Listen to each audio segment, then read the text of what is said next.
and there is no standard format of the type of seniors that you get. There are bosses who would be very much welcoming of what you want to say, and there might be bosses who may want you to get only the basic work done, and at that stage not think a lot about um many drastic changes, bringing in many drastic changes. So, it is, and you will have to adapt yourself according to that situation, and everyone does that. I mean, I keep on telling to my batch people also, I'm a CD of 1A, sorry, 1B. So I keep telling them also that it is not something very difficult, and it is something that everyone learns along the way. So, and you will also learn. There is absolutely no problem about it. Mm, and these are the things which there can't be any standard tips or guidelines about it. See, you have to adapt yourself according to the situation, according to the type of boss you get. As I said, there are situations where the boss will be extremely supportive of whatever you are saying. But there are also examples of the opposite type of bosses. So it will all depend on that situation. That is the answer to your first question. But it doesn't mean that you should stop imagining and innovating. You know, at some point of time, if you really have that spark in you, if you are really committed to your work and you deliver on the work, then your contribution will certainly be recognized. It may not be recognized in the form of you getting awards or things like that, but it will be recognized in various different formats, uh, um, like for example, challenging postings. So if you perform better, you will get more challenging postings, which will further enhance your skills, further enhance your capacities, right? Uh, so that is something that happens every time. There is a system of awards in railways. For officers, you have award at the general manager level and then at the railway board level. Um, I have seen over the years that not every time the deserving people get that award. There are many instances where you get the award because you kept your boss happy. So I don't place much emphasis on the awarding system in railways. It doesn't signify anything. It may give you personal satisfaction that you have received the GM award or you have received the Minister Award for Excellence. But if you look around and see the others who have got that award, you will realize that, okay, maybe your performance is not the only factor which decides who gets that award and who does not. So that is why I say that when you're working, don't really go after that, or don't really think that because you have not got that award, maybe you are not doing well. So that is not the criteria. There are various different ways by which you can get recognized and commended. So you should keep on striving. And it gives you a sense of satisfaction also.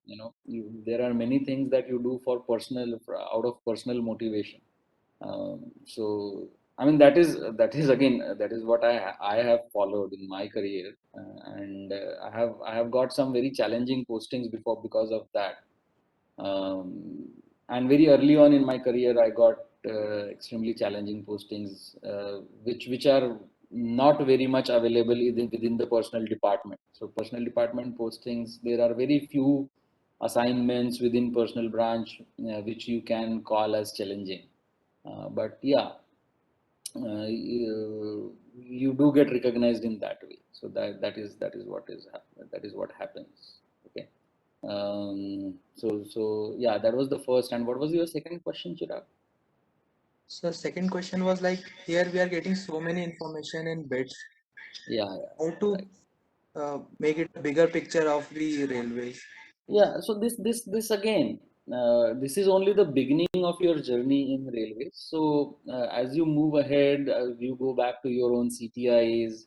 When things normalize, you will go and go on field trips. There will be field trainings also. So as you go ahead, you will start correlating things yourself.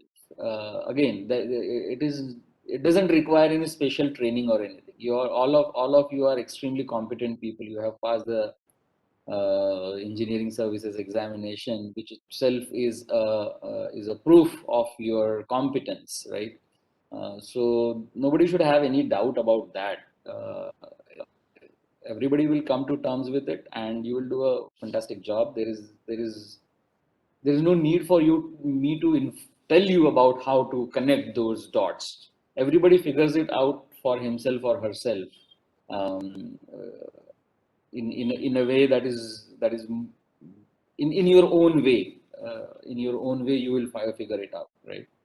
Uh, so don't think about it that much. Just think about grasping or understanding as many things as you can during your training. I mean, you also should try to understand training.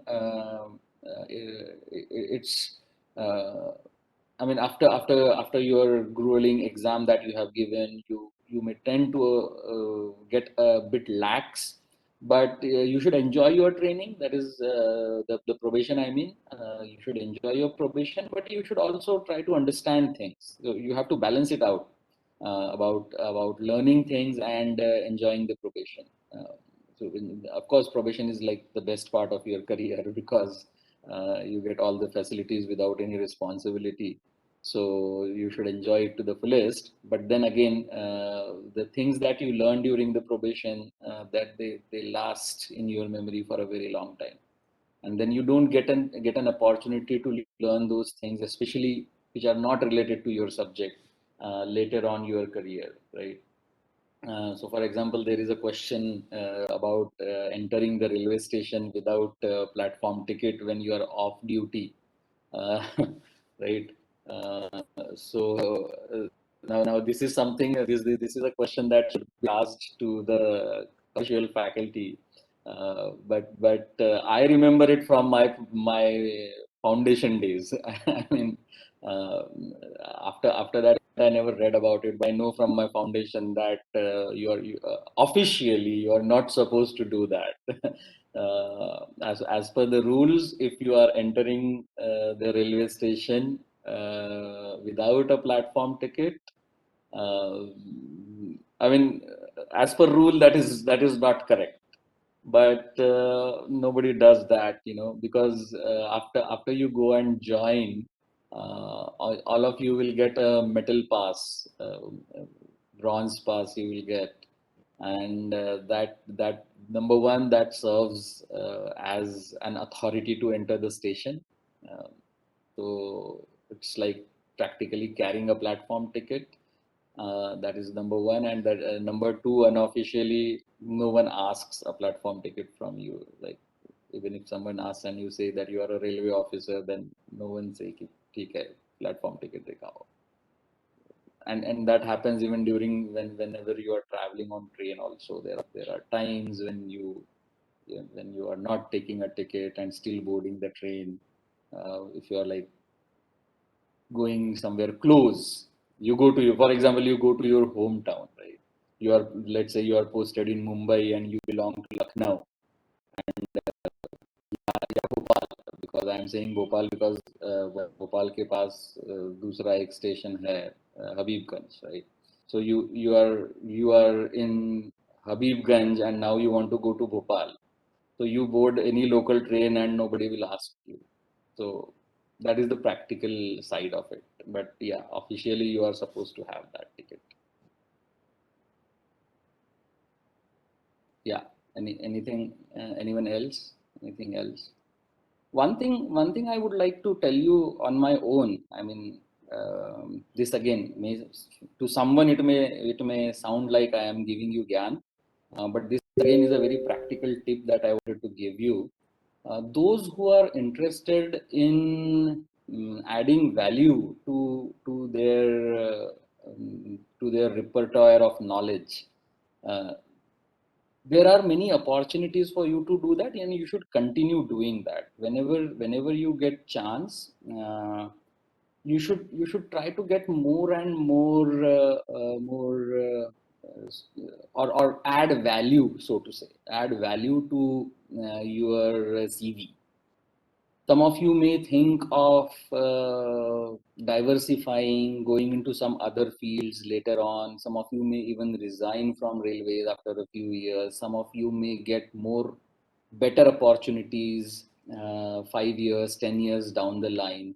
So keep your horizons open about gaining more knowledge. Railway offers you lots of opportunities of gaining more knowledge in terms of proper courses that I am saying, telling. Like you can go and do your uh, your masters. If some of you are, if some of you have not done your PG, there are many of you who have done your MTech and ME and so on. But if there are some who haven't done that and are interested in doing that, or maybe you want to do an MBA while you are working, so there are many opportunities for you to do that. I have availed of those opportunities. I have done two postgraduate courses while within service. Like after joining railways, I have done two postgraduate courses. One, I did my master's in industrial and labor relations, and then I also did a advanced management program in public policy. So these two courses I did while within railways. So that again gives you a lot of leeway and a lot of opportunities. It opens up a lot of opportunities for you if you want to go on deputation and all. These are the factors which will be taken into consideration. Even within railways also, you want to go to some other railway PSU for some time. Uh, that factor counts. It has some weightage whether you have some additional qualification. So I think there will be someone who will take a session on how you take higher education and how you manage that. But keep that in mind, as to be open to that possibility. And railway offers you lots of possibilities. Uh, there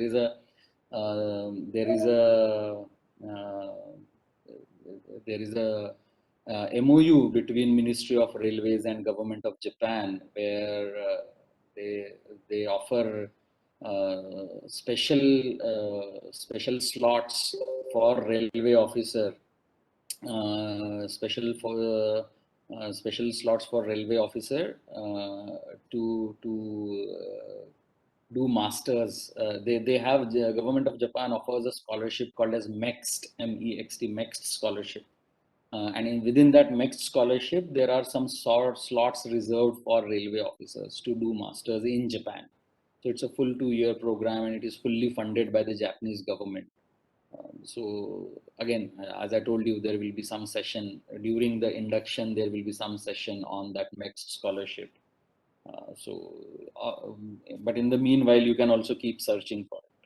So that is one piece of information that I wanted to share with you, that you should. Sir training में, foreign training में sir इस बार Japan जाना expect कर सकते हैं क्या sir हम लोग? नहीं, अभी कुछ भी एक्सपेक्ट मत करो तो अच्छा है क्योंकि अगर ज्यादा एक्सपेक्टेशन रखोगे और वो एक्सपेक्टेशन फुलफिल नहीं होती है तो फिर डिसअपॉइंटमेंट ज्यादा होती है. Not because the railway doesn't want to send. ऐसा नहीं है कि रेलवे भेजना नहीं चाहती है, बिकॉज बट आप लोग देख रहे हैं जिस तरह से ये कोरोना का सिचुएशन इवॉल्व हो रहा है. Things are very uncertain. Even if we want to send, we don't know how other governments will respond. Probation में तो वैसे भी जापान नहीं जाते थे. Probation में people used to go to 3 countries, Germany, France and Russia. Japan आप लोग बाद में जाते हैं, after your 6 or 7 years का सर्विस होने के बाद you go to Japan. So yeah, So what I was telling you was ये 3 countries में जाते हैं, रशिया, फ्रांस एंड जर्मनी. और जर्मनी और फ्रांस में तो बहुत ही खराब हालत चल रही है. आप लोग अभी न्यूज़ में पढ़ रहे होंगे, देख रहे होंगे. Absolute crisis as far as European countries are, all the European countries are concerned. So keep your fingers crossed. Let's hope that things improve. 6 months down the line, there are good signs about lots of companies have said that their vaccines are more than 90% effective.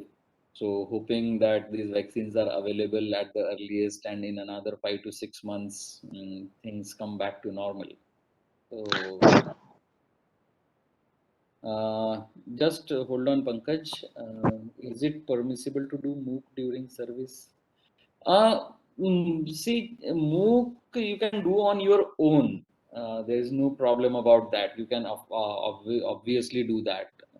As far as official sponsorship for MOOCs is concerned, there are certain guidelines about the MOOCs that are offered on the DOPT website.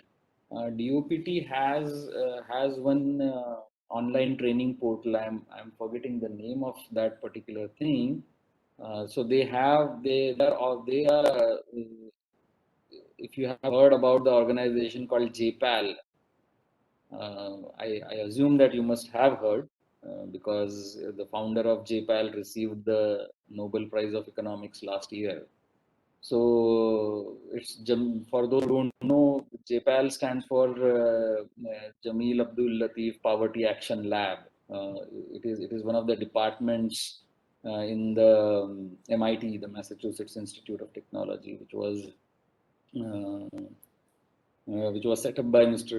Abhijit Banerjee and his wife Esther Duflo. So JPAL offers some programs on so DOPT has a tie-up with JPAL, and JPAL offers some programs through DOPT's portal.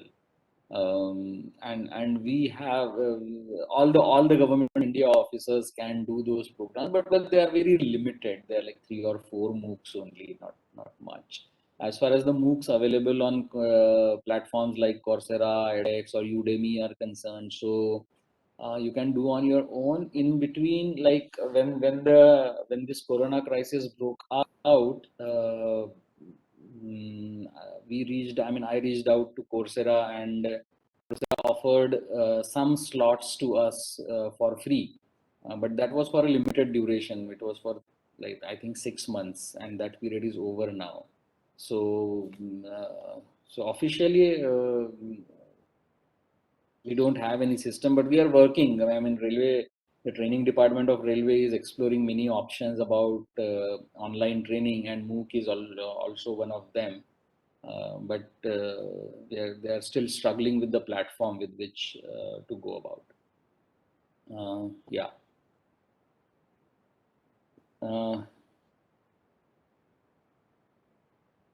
Right. So if there are no further questions, let us get back to our topic for the day, that is Industries Act and the Industrial Relation Act. First, there was a question about how the new changes that are being brought about in all these labor relations and labor laws, how they will impact your working in railways, and how they will impact these labor laws. So first, let me tell you, uh, the acts that I am discussing with you now, and I think there will be 2 more labor laws that I will discuss with you. That is the Payment of Wages Act and Employee Compensation Act. Yeah. So Employee Compensation and Payment of Wages Act these are the 4 labor laws that you are supposed to know during your foundation program. But so some of you who have read your news may be remembering that officially all these acts are now no longer in vogue. because these acts have now been subsumed into 4 labor codes, because there were so many different acts, labor laws that were there, around 40 of them at the central government level, and another 200 of them at the state government level. So almost around 250 labor laws on various subjects, which created a lot of confusion about the authorities, the compliance related issues, and things like that. So since a very long time, there has been a demand from the industry, the private sector, for a rationalization of the labor laws in the country and liberalization of the labor laws as well. And the government then came up with this formula of combining various labor laws with overlapping jurisdiction and overlapping subject matter into, and come up with 4 labor codes. So now we have 4 labor codes, and this is the topic. Labor codes is the topic that we will discuss during your induction, because to understand the labor codes, it is important for you to first understand the labor laws. Without understanding the labor laws, you won't be able to understand the labor codes. So these 4 labor codes are: code on social security, code on wages, code on industrial relation, and code on safety and health. So these are the four codes that have now been formulated, and all these labor laws are now subsumed within these 4 codes, 4 different codes. Like for example, today we are discussing Factories Act and the Industrial Disputes Act. So Factories Act has now been subsumed in the code on health, health and safety. And the Industrial Dispute Code has been subsumed in the Industrial Dispute Act has been subsumed in the Code on Industrial Relations. So now there are other acts also, other labor laws also, which have been subsumed in these codes. So this certainly will. It is not about whether that will have an impact on working in Indian Railways. It is certain that it will have an impact on the working or operation of labor laws in Indian Railways. The question is how, because all these codes have not only have been they legislated, right? They have been voted upon and they have been passed in both the Lok Sabha and the Rajya Sabha, and they have also received the presidential assent. We are only waiting for the rules to be formulated. You must be knowing that in the legislative process, we have this system of an act that is enacted first, and after the act is enacted and receives a presidential assent, then it goes to the respective ministry, for notifying the rules of those acts. Which basically means how you are implementing those provisions of the act. So that is still in process. That is still going on. That is and therefore we will have to wait and see about how these impacts Indian Railways, but they will certainly impact Indian Railways, right? But as I said, before you learn more about the codes, it is first and foremost important for you to know about what these acts are, right? So first, the Factories Act, and the Factories Act is one of the most important act for all of you engineering services people, because many of you will go and start working in production units or workshops, and our production units and workshops come under the definition of factory. So the very purpose of the act is to, as I told you, that it is the purpose of the act is to uh, to ensure that all the safety measures are being taken in the industrial premises, in the factories, right? The brief background of this act is, you all know, this dynamics between the management. Now, if you think out of the scope of government, like if you are a private sector industry, historically there has been a large scale exploitation of the workers by the management. If you see from the days of industrial revolution up until now, whenever because for the management, labor is nothing but one of the four factors of production. And when you consider labor as one of the four factors of production, the intent of the management is to extract as much output as possible from the various factors of production, right? Whether it is land, whether it is money, or anything, enterprise, all those things.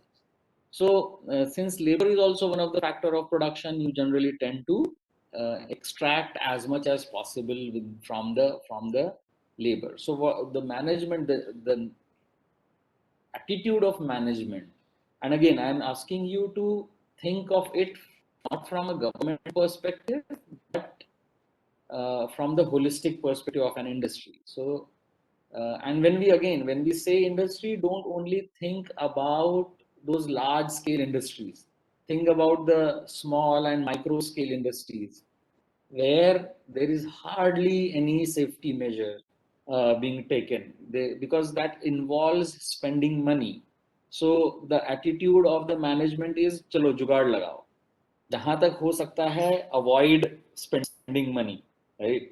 And which has led to many industrial disasters also, because the management did not take cognizance of the violation of safety guidelines, and did not deploy proper safety measures. So that is how many industrial accidents took place. The worst of them, of course, being the Bhopal tragedy, Bhopal gas tragedy, right? So so that is why this particular act was involved. And then again, another aspect of this exploitation of workers is the deployment of women and children, because women and children, because of their status in the society, management can actually discriminate by paying lesser wage to them without providing adequate facilities. So in this context, this act was enacted.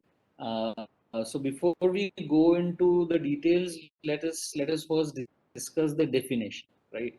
So what is the meaning of a factory, right? Factory is a place where 10 or more workers are working in the past 12 months, and their manufacturing is being carried out with the aid of power. And if there is no power being used, then the criteria is 20. So 10 or more workers with power, or 20 or more workers without power. Now this, in the new code, this has been changed. This has been changed to 20 and 40. So now if the manufacturing process is taking place where 20 or more workers are deployed with power, or 40 or more workers are deployed without power, then only that will be termed as a factory. Otherwise, it will not be called as a factory. And as I said, since manufacturing process includes things like maintenance and all, uh, therefore, all our workshops, and of course the production units, there is no confusion about that. All our production units are the places where manufacturing take place, right? So all these come under the purview of the factory. So all are them are defined as factories. In railways also, they are all factories and come under the purview of the Factory Act. Now, why you should know about this is because of the stringent guidelines of the Factory Act, and we will quickly go to that. Uh, Now, worker, when it comes to the definition of worker, this again, as a person who will be working in a managerial capacity in the workshop or in the production unit, you need to know that worker not only means railway employees only. So it means persons who are either directly employed or they are employed through contractors. So if there are any contractors which are working within your premises with or without the knowledge of the principal employer. So principal employer here will be your CWM, the chief workshop manager or general manager of production unit. Then of course there is a designated factory manager. So the responsibility is further delegated to a factory manager. So if there is a worker who is working in your premises with or without your knowledge for remuneration or not, so it's not necessary that the worker is working for remuneration. Now you might think, how is that likely to happen? How can somebody work without remuneration? So it is very common in the field, and some of you might be knowing, or many of you have field experience, you have worked in other organizations, so you know this, that many times what the contractor does, the contractor, in order to save money, what he will do, he will bring a few people saying that they are his relatives, his cousins, his nephews, or something like that, and he will call them as his family members. That is number one. Number two, you will also see that the contract workers who are engaged by the contractor, they will bring their spouse, especially wives. So there is a male contract laborer, and he will bring his wife to help him in the work. So that is also very commonly done, right? So that is why this definition is so extensive, which says that a person who is working in your premises with or without your knowledge for remuneration or not in any work, it is not only that it is only manufacturing, it can be any other kind of work which is incidental to the manufacturing process or connected to the manufacturing process, right? For example, somebody is sweeping the floor, even that person will be considered as a worker for the purpose of the Factories Act. So this definition is very extensive and elaborate, which has become very clear to you now. So any person who is present within your premises and working will be defined there, will be called as a worker. Now occupier is the person who will have the ultimate control on the affairs of the factory. Okay, so clause 3 is more important for us. That is, in case of factory which is owned or controlled by the central government, so the person is specifically appointed by the government to be the factory manager, as I just told you, right? So every time you go, there will be one person who will be assigned as a factory manager, who will be responsible for managing or implementation of the Factories Act, and that person will be called as the um, occupier of the factory. Now there are four types of authorities which are described in the Factories Act, and out of these four authorities, two authorities are from outside the establishment. They are from the state government, and two authorities are from within the establishment. So who are these authorities? So these authorities are inspecting staff, certifying surgeons, welfare officers, and safety officers. Inspecting staff and certifying surgeons are the ones who are nominated by the state government, because the implementation of the Factories Act is the mandate of the state government. State government is supposed to implement it. It is enacted by the central government, but the implementation is with the state government. So inspecting staff and certifying surgeons are nominated by the uh, by the state government, and welfare officer and safety officer are from within your staff. So some of your staff members, you will designate them as welfare officers and safety officers. Now the inspecting staff has lots of powers. They used to be one of the biggest nuisance makers for workshops and the factories. I have worked in a workshop, and I have dealt with the factory. They are called as factory inspectors, the inspecting staff. The chief of those inspecting staff is known as what we call as the factory inspector. Again, those of you who have worked in the manufacturing industry, they must be knowing all these things. So factory inspectors has absolute, should I say had, before the codes came into place, the factory inspector has absolute powers, and you can see what the powers a factory inspector had. The factory inspector could enter in any factory, any premises, for and do any kind of inspection, any plant, machinery, anything. He or she can conduct an inquiry into any accident that has happened, whether that accident has resulted in any injury, loss of life or not. Right? If the factory inspector comes to know that there was an accident, so as per the provisions of the Factory Act, any accident that takes place within your factory, you have to report it to the factory inspector along with the details, whether there was any bodily injury or not, whether anyone got disabled or not, if there was any loss of life, things like that. So all the details, whenever that accident takes place, you have to inform the factory inspector, and then the factory inspector can choose to come and do the detailed inquiry of that. Right? It is as per his discretion. There earlier there was no guideline like that about what he or she can do and cannot do. Right? So they can literally summon any kind of record from you, from the factory. If there was any incidents, they can ask you about the copies of your contracts, or they can ask you if there are any safety equipments which have failed. So they can ask you documents related to those safety equipments, the purchase, the cost. So overriding powers. They can take photographs. So overriding powers they had, and they made full use of these powers. So factory inspector, um, I mean, expectedly, you should not be surprised that factory inspector was one of the most corrupt offices that you can find. Now, of course, in railways, compared to the private sector, we didn't face much problem in railways because we are a government establishment, right? So they also know that there was only certain extent to which we can please them. For example, we can't offer them money, we can't offer them bribes because we are a government organization, right? But they always sought other kinds of favors. They would ask you for a vehicle. They can emergency quota was of course the commonest one.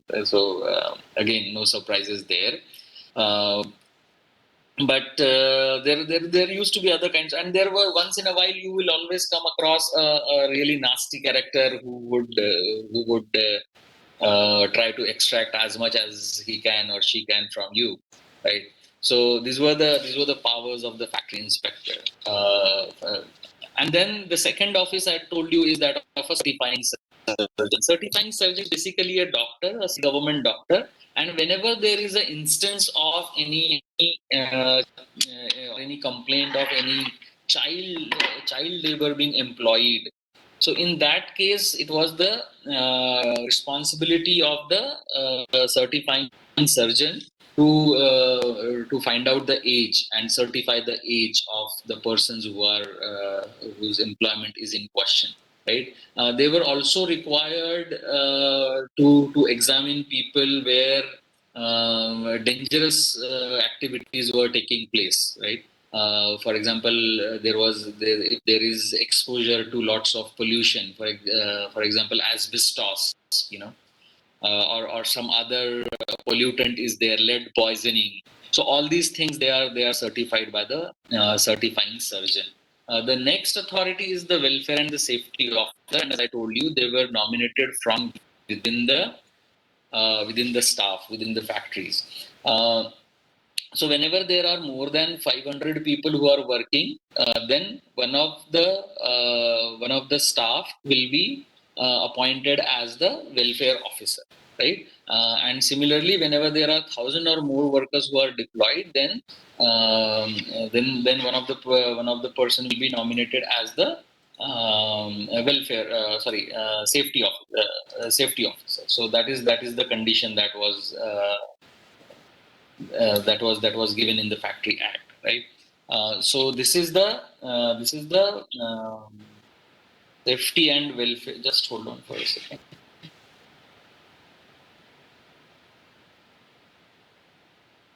Yeah. So this is the provision regarding welfare and safety officer. Now the question arises: okay, all these authorities are there, but what is it that occupier is supposed to do? What is the duty of the occupier? How the occupier is supposed to keep the factory safe and in a healthy condition? So the act prescribes that. Okay, there is one more thing I wanted to tell you before I move on to this topic, that is about the factory inspector. So now, after the code coming into place, the designation has now been changed from inspector to inspector cum facilitator. Now it is not called as the only inspector, so it's a inspector cum facilitator, and their powers have now been curtailed. So earlier they could impose fine on the occupier for violation of any of the provisions of Factory Act. Now they cannot do that. Now they are facilitators. So what they have to do is, if they come across any violation, then first they have to facilitate the implementation of the Factory Act. So they are supposed to provide advice to the occupier, to the factory manager, about how to implement the Factory Act, right? How to implement various provisions of the act. And after two or three such counseling, if even then the factory manager or the occupier, if they do not take the corrective measures, only in such situation then the factory inspector cum facilitator can impose a fine, but otherwise not. So that is the change that we see in the new code that has come about.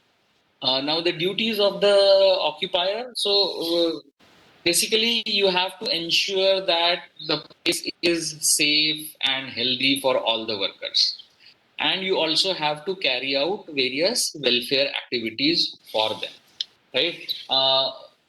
So all those, whenever there are some risky activities taking place in the factory, the occupier of the factory has to ensure that he or she will do things that or take measures to to avoid any such situation, or take all the safety precautions. Now, if you see, you can go and see the Factory Act, the Bare Act as it is called.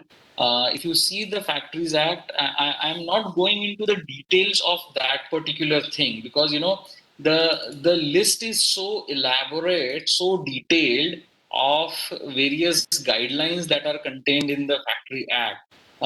They are contained in chapter 4, 5, and 6 of the Factory Act. So, and these responsibilities are related to, as you can see, safe working condition, various health measures that they have to take, and welfare activities, working hours. So all these things are included in the Factories Act. So for example, if we talk about the health condition, right? So chapter 3 of the Factories Act is about health. And within that health, the act goes on to prescribe about how the cleanliness will be maintained. What are the cleanliness standards? So it tells that accumulation of dirt and refuse shall be avoided. It shall be removed daily by sweeping the floor. So very lot of detail it goes into, right? Whenever there are walls or partitions, then all these walls and partitions should be cleaned regularly. they should be painted. And the Factory Act also prescribes the frequency of painting and the type of paint that is used. What is the type of paint that should be used, and how often painting should be done, how waste and affluents should be disposed of, how what should be the ambient temperature, what are the ventilation criteria. So these are the health guidelines. Overcrowding, it says that overcrowding it should be avoided. So it specifies the area per person, and depending on that, what should be the area of the factory floor. Lighting, so how much lighting should be available. So all these things I am not going into the details, because in railway situation we normally follow all these guidelines. There is no violation as such. Those of you who are interested can definitely go and have a look at the Factories Act, because as I said, there are guidelines about drinking water and urinals. How often, what is the distance at which the urinals should be available, what is the distance at which your water dispensing vending machine should be available. So all these things are there. Then there are detailed provisions about hazardous activities or processes that take place. So whenever there are hazardous activities that are taking place, how they should be taken care of. Then that is about it. Welfare is a very important measure, and that is something which you can do in your unit. Whenever you go and get posted somewhere, you can ensure that various welfare measures that are provided. So for example, there is a provision, of course there is a provision for first aid being available, adequate rest areas and sitting facilities, but there is also provision of creche. So for the female staffs that are working there, right? There is also provision of canteen, which is called as a statutory canteen. So whenever in a factory there are more than 250 workers who are working, then you have to provide a statutory canteen. It is called as a statutory canteen because it is mandated. We also have canteens in our other areas, but they are non-statutory. That we do suo moto as a welfare measure. We as a railway, right? But canteen is a big part, and canteen is something which many times become a point of contention between the management and the workers, even within railways, because the purpose of this canteen is to provide food to the workers at no profit no loss basis, with the infrastructure being provided by the employer. So in this case railways. So all the tables, chairs, gas and all those things that will be provided by the railways. Only the food, you can call it as a subsidized food, because that food is provided at the only the cost of the food is recovered from the workers, right? So that is a very important measure. All our production units have those canteens. There has to be a provision of creche wherever there are more than 30 female employees. Then there has the facility of creche need to be provided. So that is about the welfare activities. Then there are conditions prescribed for the working hours also. So working hours,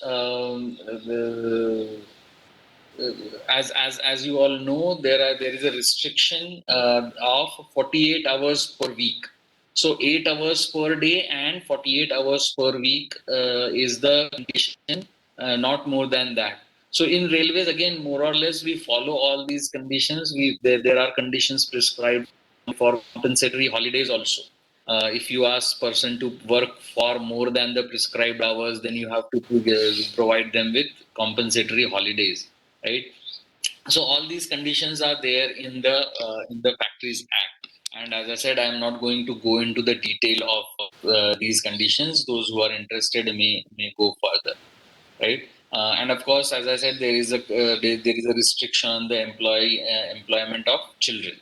Okay, so this is it about the Factories Act. I don't want to go into the details of anything more than this. Now we will go to the next act, that is the what is it? Industrial Dispute Act. So let us take a 5 minute break. I'll take a 5 minute break, and after 5 minutes we will start the Industrial Dispute Act. Okay.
All right. Am I audible?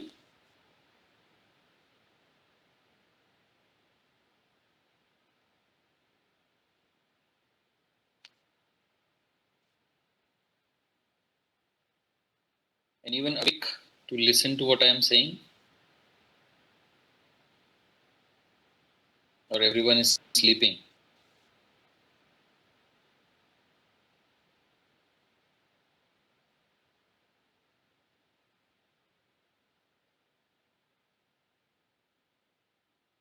Audible, sir.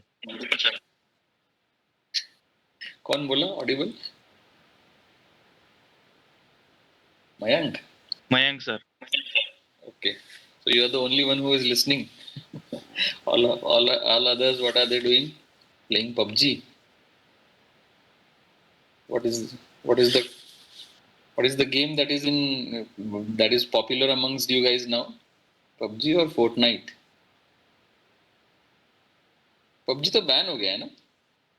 Mayank, what game do you play? Sir, I am more into computer games, not mobile Okay. games. So which is your favorite game? Sir, there is one game, multiplayer game, Dota. Okay, never heard about it. Dota. How do Yes, you sir. spell it? DOTA. Okay, and what is it about? Sir, its full form is Defense of the Ancients. Okay, They- so it's kind of a war game. yes, sir. It's a strategic game. I see. Okay. आजकल वो भी एक game है ना mobile पे that is very common very popular जिसमें there is someone who is an impostor and then you have to find out who is an imposter. The imposter goes and kills others. Yes, sir. That is Among Us. Among Us, yes, Among Us. So that is nowadays very popular, right? Yes, sir. Okay. But Fortnite is not a video game, not a mobile game. Fortnite तो proper video game है. Yes, sir. Because Fortnite is also a computer game. Because my son plays Fortnite a lot, so that's why I know Fortnite. That I used to play when I was in college. Okay. So when you were younger, now you are a grown up. Is that so? So what about others? What games do you play? Computer games I'm talking about. I'm gathering this information because my son is going to ask me to buy some games in a very short time because he's got bored with all those Fortnite, and there was another game that he had which of course he used to play PUBG, but PUBG is now banned, so now he is more into Fortnite, not PUBG. कोई और सुन रहा है क्या मैं जो बोल रहा हूँ वो कि सब अपने अपने कामों में लगे हुए हैं? Let us see who else. सुन रहे हैं sir. Who was that? Kartikeya? Yes, sir. Okay. Which service are you from, Kartikeya? Sir, I am from IRSW. IRSW. वैसे this is a wrong question नहीं nowadays because all of you are IRMS these days. So I should not ask you service. I should ask you what engineering department are you from? Electrical engineering. Okay. So what is your hobby, Kartikeya? Sir, I like to play outdoor games. I don't like computer games. Achha, that is good, and that is good change actually. Which is your and what games do you play? Sir, I like to play badminton and target shooting. Target shooting. Yes, sir. Oh, so which type of shooting? I mean, what is target shooting? Can you? I don't know anything about shooting. मेरे को सिर्फ वही मालूम है कि वो अलग-अलग pistols वगैरह होती है. Sir, there are different types, sir. according to distance and according to type of weapon. According to distance, there are multiple distances: 10 meter, 25 meter, and 50 meter. Okay. And in 10 meter we use air pistols. In 25 meter we use .22 bore pistols, and in 50 meter we use .22 bore rifles. Okay. And apart from that, there are also trap shooting, in which we used to shoot flying objects. These are the types. Okay. And what do you like specialize in any one thing, or you can do everything? No, sir. You have to specialize in one. So what is your specialization? Sir, I was doing 10 meter air pistol and 25 meter .22 pistol. Okay. And did you participate in competitions also? Yes, sir. I played up to pre-national. Okay, that's interesting. Good.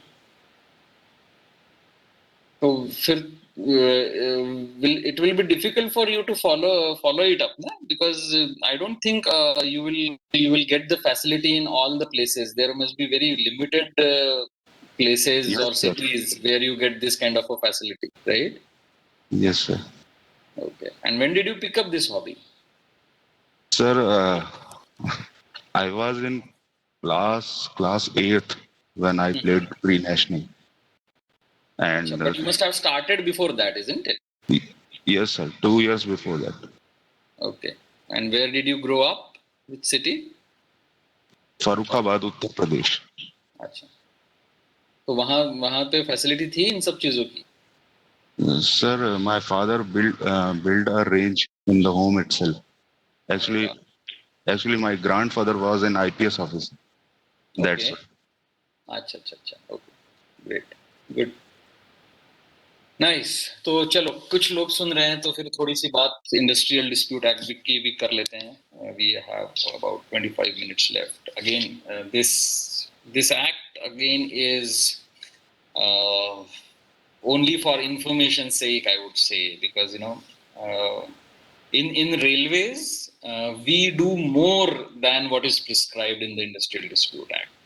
So as far as the railway employees are concerned, maybe this act is not very relevant. But why this is included in your syllabus, if you in case you are wondering कि अगर ये सब हम लोग इन सब चीजों से ज्यादा कर रहे हैं तो हमको ये सब सिलेबस में इंक्लूड करने की क्या जरूरत है? So the answer is nowadays in railways we are having more and more contractual worker. So not only in terms of works contract, जहाँ पर these things, na works contract and manpower contract. So work contract is for the work, and deployment of labor is incidental to that work. And manpower contract is, of course, as the name suggests, purely for taking manpower. So if you take people for doing clerical work, so that will be a manpower contract, right? So we in railways are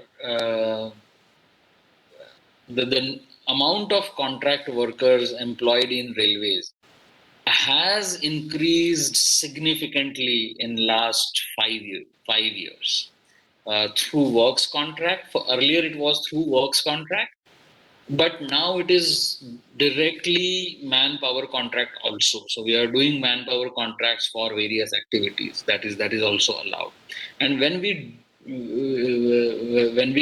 deploy contract workers, that is when all these Industrial Disputes Act and various labor laws, they become more relevant for us, not for dealing with the railway employees.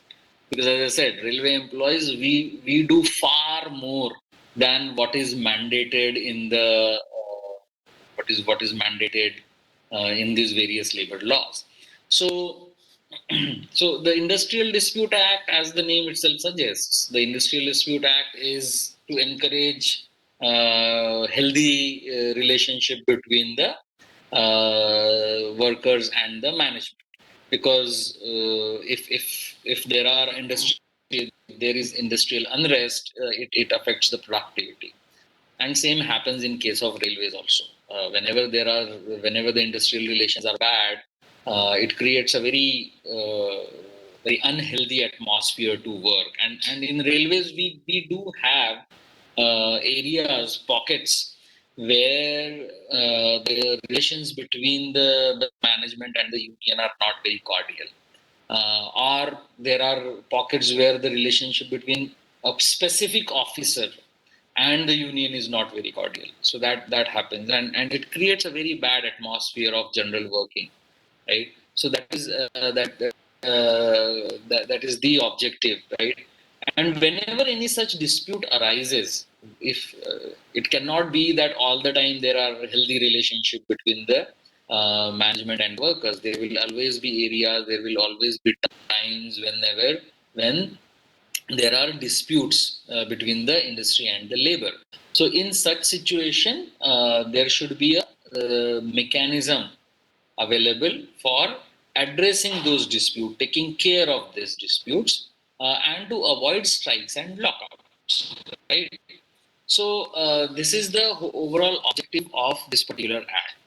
Now, just at the beginning of this session, someone asked about what is the industrial relation means, and or for that matter, what does relation means, right?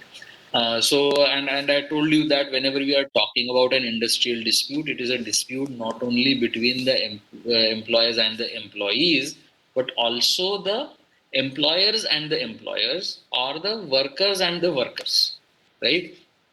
And this can be whenever there is any difference between these people, these stakeholders. This dispute can be directly related to employment, or it can be related to other terms also, conditions of work, or non-employment related issues also, right? So these also can be the point of dispute. It because whenever we are talking about the dispute between employers and the employers, right? So most of these disputes would be of non-employment nature. If you are wondering how there can be a dispute between an employer and employer, think of it again from a private sector perspective, where industries are located in industrial areas, and there are 3 or 4 industries who are who are operating in that particular industrial area, and they deploy certain tactics which affect the business of other organization. So that is where the dispute between the employers arise, right? Between the employers and the employers. So that is the example of dispute between the employers and the employers. Dispute between the workmen and the workmen, or workers and the workers, of course. Like taking the example of railways, there most of the zones in railways have 2 unions. So there can be a dispute between between 2 unions who fight with each other to corner or to increase their subscriber base. So there can be such dispute also between the employer and the workers and the workers. Uh, just the matter that just saying that there is a difference of opinion, whenever there is a difference of opinion, that will not constitute a dispute, right? Dispute becomes a dispute only when it is brought on paper, right? Whenever it is represented, whenever it is given a formal shape, only difference of opinion will not be considered as a dispute. It will be considered as a dispute only when it is given a proper shape in writing, right? And whenever the issue affects only one person, then it will not be called as a industrial dispute. Then it will be called as a grievance, right? Industrial dispute is one where many workers are affected. Many workers who are working in that particular situation, they are affected. So that is called as the industrial dispute. Okay. So in railways, we have a very robust system of addressing the grievances or disputes of the railway employees, and that is called as, there is a term known as permanent negotiating machinery. PNM is the short form, and when you go into the field, you will hear about it very often. You may even go and witness when during your field trainings, you may happen to witness a PNM at the divisional or the zonal headquarter level. We will do a detailed exercise of PNM during your induction. In fact, we also do a mock PNM during your induction course, induction program, right? And this PNM is a formal machinery of negotiation between management and the workers, and the PNM meeting, the PNM meeting takes place every 2 months with the union. So there are certain railways in which there is one union. There are certain railways in which wherein there are two unions. So all these things, again, I am not going into the detail right now because there is a proper process of how these unions are decided and all, which again is a topic for your induction training, induction program. So I will cover them during the induction program. For now, it is just enough to tell you that these PNM meetings, very detailed discussion on various industrial disputes take place. So we don't have much of a problem when it comes to the Industrial Dispute Act. Because this is taken care of during the PNM meetings, and in addition to the PNM meetings, we have various other platforms of interaction with the workers also. And after a certain point of time, much of your time also will be spent on dealing with this issue. uh, I would not be wrong to say that even you people as engineers would be spending around 25 to 30% of your time in dealing with HR issues, and not technical, right? So and this dealing with the unions and the grievances will be a major part of that. In addition to transfers and postings, that is another area where you will be spending a lot of time about deploying people at various places. So transfers and postings is a big headache for an executive, considering especially our geography and the fact that we are spread over uh, such a huge geography. So everybody will want to be posted closer to the division. There will be lots of pressures on not transferring you away. People will want to get posted at better locations. So you will spend a lot of time in dealing with this, but you will also spend a lot of time in dealing with the grievances, and there are all kinds of grievances that will come, work related and non-work related also. uh, so as I said, this is the meaning of dispute. It has to be formalized, it has to be given in writing, right? Without that, it will not be considered as a dispute. And then to address this dispute, there is a proper machinery, there is a very detailed mechanism that has been that has been formulated under this act. So first of all, there is a what is known as the works committee. So there are these 7 levels. Now, of course, once again, I should tell you that these 7 levels are no longer there as per the code.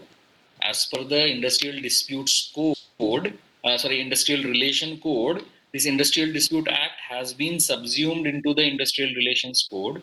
And as per the Industrial Relation Code, now in place of these 7 levels of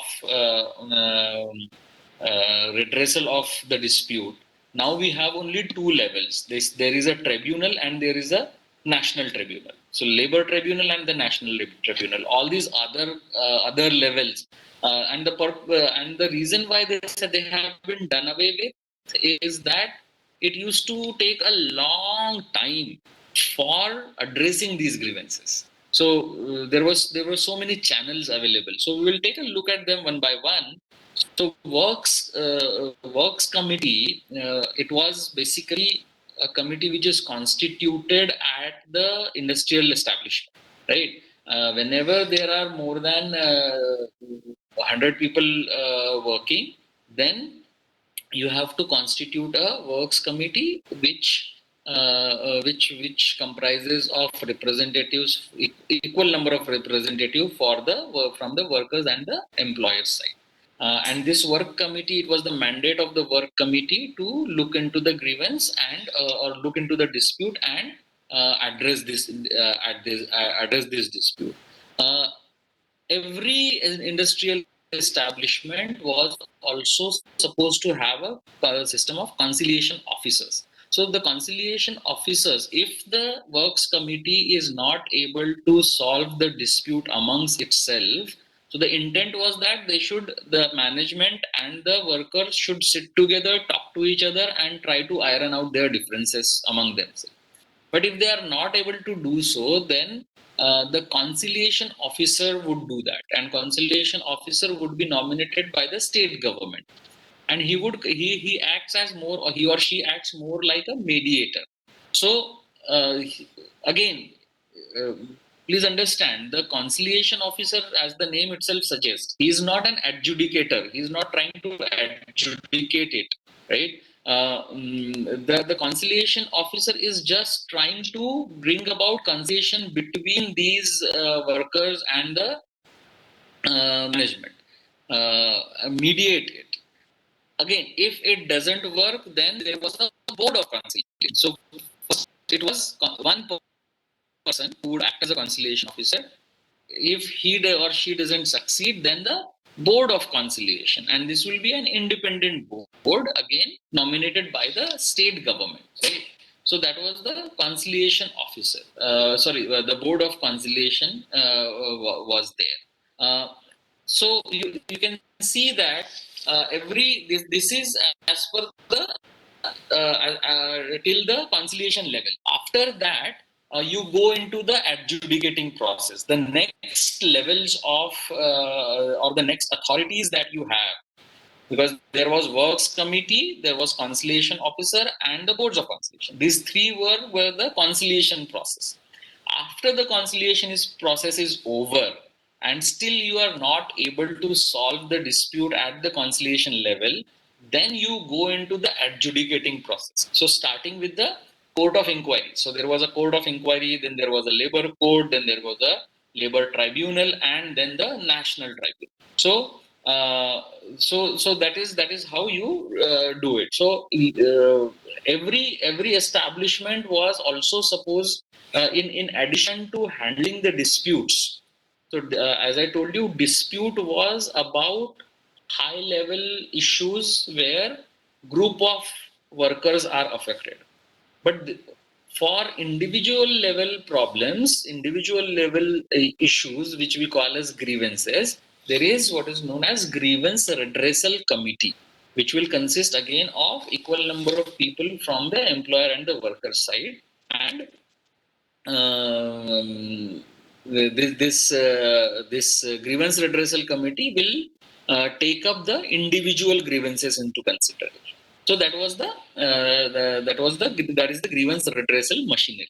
Now the whole process of this is whole purpose of this is to avoid any kind of breakdown in industrial activity. But if all of these fails, all of the conciliation and grievance redressal machinery fails, then of course the workers have an option to go on have a strike, what is called as a strike. Similarly, a corollary to a strike is a lockout. So as if the workers are not satisfied with the redressal of the dispute, or if they feel that their dispute has not been resolved, then they of course can go on strikes. On the other side, if the employers, if they feel that their concerns have not been addressed, then they can resort to what is called as a lockout. So there are certain conditions for lockouts and strikes also. So strikes can take place in public, whenever the strike take place in public utility services. Now there is a list of public utility services that are defined in the Industrial Dispute Act, and railway is one of the public utility services. So public utility services, whenever the employees, the workers, whenever they want to go on strike, they have to give a notice, and they cannot go on strike within the it's a 14-day notice. Let me put it that way. So without giving the notice within 6 weeks before the striking period. So before 6 weeks of strike and after they have given the notice, they cannot go on strike before 6 weeks, but after that also they can go on strike. So let's say they said that we will go on strike on 20th of November, and for that they gave the 6 weeks notice. But for some reason they are not able to go on strike on 20th. So they can go on strike in next 14 days also. So 21st, 22nd, 23rd, something like that. Okay. So next 14 days they can go on strike. So now there is a difference here. First, it was as per the original act, it was public utility services. So other establishments had an option of what is known as a flash strike. So flash strike means you all of a sudden go on a strike without any notice. So non-public utility services, they had an option of going on a flash strike. Now that option is no longer available because as per the new Industrial Relations Code, it is mandatory for all the industrial establishment. It is mandatory for all the workers in all the industrial establishment to give a notice period for going on strike, and that notice period actually has now been brought down to 2 weeks. Unlike 6 weeks that was earlier, it is now 14 days. So 14 days notice period, you can go and on strike. However, if the conciliation process is going on, then you cannot go on strike. Then the workers cannot go on strike if the conciliation process is going on. And similar conditions are there for lockouts also. Okay. So employer also cannot resort to any kind of lockout without giving the notice period before the lockout. So that was the condition for the lockouts. And as far as the strikes and lockouts are concerned, again, no worker or industrial establishment, they can uh, uh, they can go on strike or they can go on lockout when the cases are pending before the conciliation board or even the court of law. So these are the general conditions. Other than that, if you go and read the Bare Act, you will see that other conditions are pertaining to the duties and responsibilities and the processes of these various levels. So how will the how will the labor court operate? How will the court of inquiry operate?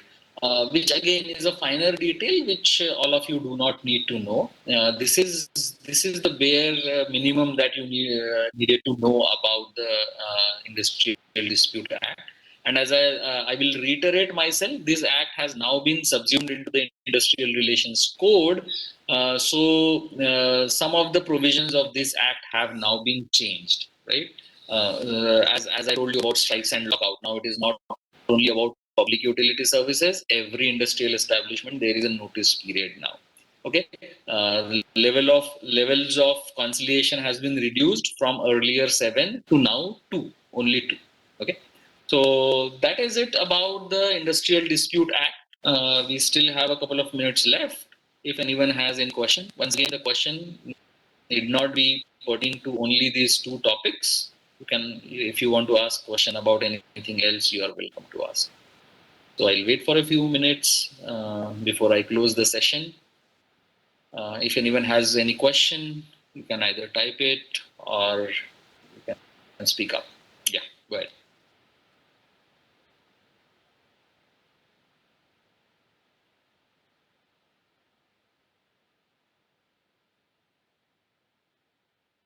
All right, no more questions. So thank you so much. Have a good day. Thank you, sir.